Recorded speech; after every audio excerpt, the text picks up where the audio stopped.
सबसे पहले बंदे जी आपको वंदनी हमारी तरफ से। साधुवाद भवतु सब मंगलम। आज देखा जाए तो 131वीं जयंती है, पूरा देश दुनिया में मनाई जा रही है। आप खुद एक भिक्षु हैं और आपने आगे परम पूज्य बोधिसत्व बाबा साहब डॉक्टर अम्बेडकर जी के चरणों में पुष्पांजलि अर्पित की है, कैसा महसूस कर रहे हैं? देखिए, आज डॉक्टर बाबा साहब अम्बेडकर की समाज कल्याण अधिकारिता की ओर से केंद्र सरकार की ओर से 132वीं जयंती मनाई जा रही है और वहाँ हम लोग लगभग 25 बौद्ध भिक्षु निमंत्रित होते बाबा साहब को श्रद्धांजलि के लिए। हर साल की बात ही 2 साल कोविड के कारण हम नहीं आए थे और आज जो आए हैं तो मुझे बड़ा अच्छा महसूस हो रहा है कि हम 2 साल के बाद में सब एकत्रित हुए हैं और सब लोग खुशी खुशी, देखो ये सब बैंड बाजे, सब लोग अपने नाचते गाते बाबा साहब को श्रद्धांजलि अर्पित करने जा रहे हैं और उनको बड़ा गौरव हो रहा है कि हम बाबा साहब को श्रद्धांजलि देने जा रहे हैं। बंदे जी देखा जाए तो वर्तमान की जो सरकार है, मंत्री हैं, अधिकारी हैं, नेता हैं, वो कहते हैं कि अगर आपको जयंती मनानी है, बाबा साहब को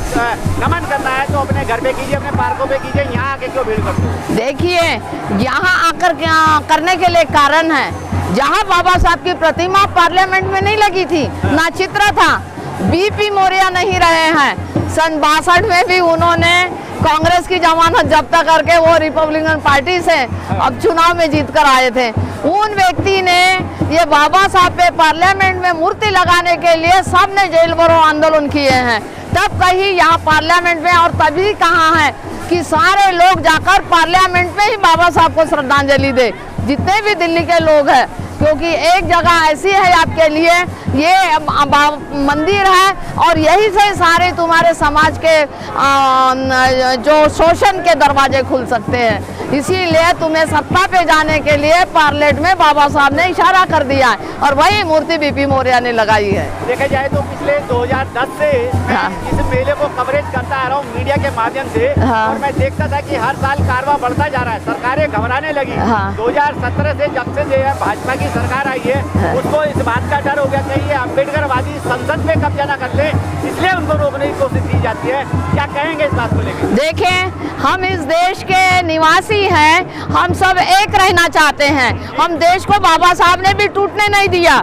जिस टाइम पूना पैक्ट हुआ, पूना पैक्ट में गांधी अनशन पे बैठे, बाबा साहब देश को अलग मत कराओ, तो हम भी चाहते कि देश के सभी लोग एकत्रित आ जाए और नीच ऊंच की खाई खत्म करें, जाति द्वेष खत्म करें, धर्म निरपेक्षता से रहे। मैं बौद्ध भिक्षुनी हूँ, मैं समता की पाठ पढ़ाता हूँ, मैं स्वतंत्रता की बात करती हूँ, मैं सबके लिए मंगल कामना करती हूँ। जात जात में धर्म पर लड़ना अच्छी बात नहीं है और तेरी मेरी की बात नहीं। गवर्नमेंट इसीलिए घबराए गई कि शिक्षित समाज हो गया है।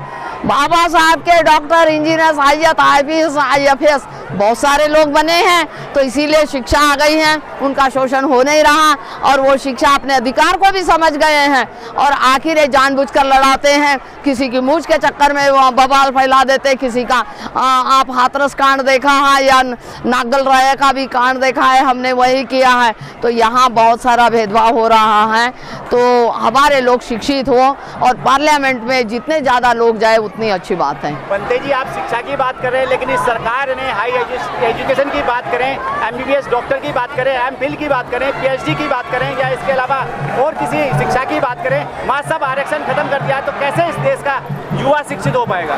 देखिए, युवा में आपके अंदर आरक्षण की आज हमें जरूरत तो है, पर ये जो आरक्षण सभी कम मिलता, हमारे बच्चे योग्य बने और आरक्षण से भी ज़्यादा आगे काम करे, कंपटीशन में निकल जाए। कंपटीशन में निकले, इनके दरवाजे खुले रहते हैं। आर्थिक परिस्थिति से मौजूद होने के लिए उनको मेहनत करनी पड़ेगी और मेहनत के बिना नहीं जाएगा, ये रोक नहीं सकते। हमारे अंदर बेबी बाबा साहब ने जितने अधिकार दिए, ये रोकने के लिए कि इनकी आज कुछ भी कोई भी पैदा नहीं होगा हमारे समाज को रोकने के लिए। बस समाज के अंदर में वो बाबा साहब के विचारधारा आनी चाहिए, ब्राह्मणवाद छोड़कर।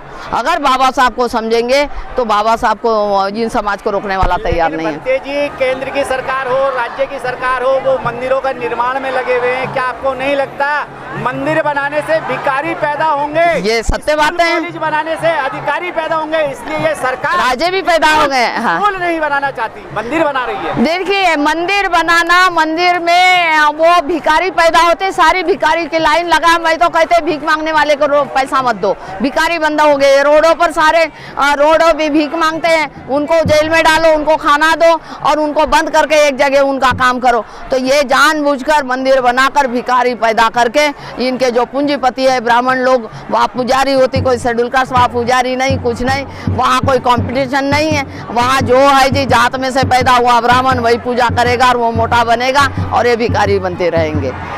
और ये भी अपराध है, क्योंकि भगवान के नाम पर लिया हुआ पैसा इनका होता है। क्या आपको नहीं लगता बंदे जी, जो पैसा मंदिरों में चढ़ाया जाता है वो वेश्यालय में भी जाता है, वो मीट की दुकान पे भी जाता है, वो शराब की दुकान पे भी जाता है, यहाँ तक कि जो अनैतिक काम होते हैं वहाँ भी वो पैसा जाता है और लोग उसको थूक लगा के गिनते हैं। तो क्या ऐसे पैसे को मंदिर में चढ़ाना चाहिए, नहीं चढ़ाना चाहिए? देखिए मंदिर में पैसा किसी भी इसमें जाता, बिजनेस में जा रहा, चाहे शराब की दुकान इन्होंने खोली है, चाहे देह व्यापार का भी काम हो। हाँ, वो पैसा मंदिर में चढ़ना चाहिए या नहीं? मंदिर में पैसा नहीं चलना चाहिए। भूखे को रोटी देना चाहिए, प्यासे को पानी देना चाहिए, थके को आसन देना चाहिए। जब तक सूरज चांद नाम रहेगा। अच्छा, सूरज चांद रहेगा, देखो उस पैसे की बात कर रहा हूँ जो वैश्यालय में जाता है, शराब की दुकान पे जाता है, मीट की दुकान पे जाता है, ना जाने कहाँ कहाँ जाता है वो गंदा पैसा, क्या मंदिर में जाना चाहिए या नहीं जाना चाहिए? मंदिर में पैसा भूखे, मैं यही बता रही, भूखा है उसको रोटी दो, प्यासा है उसको पानी दो, निर्धन है उसको देकर बराबर ही, जिसको मकान नहीं मकान दे दो। और आपका जो बड़ों का आदर करना सीखो। मंदिर पत्थर कोई वो मूर्तियाँ खा रही का पैसा उसको नहीं, व्यक्ति के काम आना चाहिए, बच्चों की शिक्षा में काम आना चाहिए, विधवा महिला है उसको मदद करनी चाहिए, गरीब बच्चों को मदद करनी चाहिए, वो पैसा उनके काम में आना चाहिए। मंदिर में देने से आपका लाभ नहीं होगा। आखिर में चलते चलते देश और दुनिया के लोगों को आप एक पूरी है, जाहिर सी बात है, सत्य करुणा मैत्री का पाठ बढ़ाते हैं, तो क्या संदेश देंगे? मैं करुणा मैत्री का संदेश यही है बाबा साहब आम्बेडकर के 131-32 जयंती पर, कि यही है कि देश के युवा लोग समझे, अपने अधिकार लेने के लिए आगे आ जाए। बाबा साहब ने जो संविधान में हक दिए वो ले, आगे पढ़े पढ़ाए और समाज में एकता लाए और संगठित बनकर अपने समाज के उद्धार के लिए कार्य करें।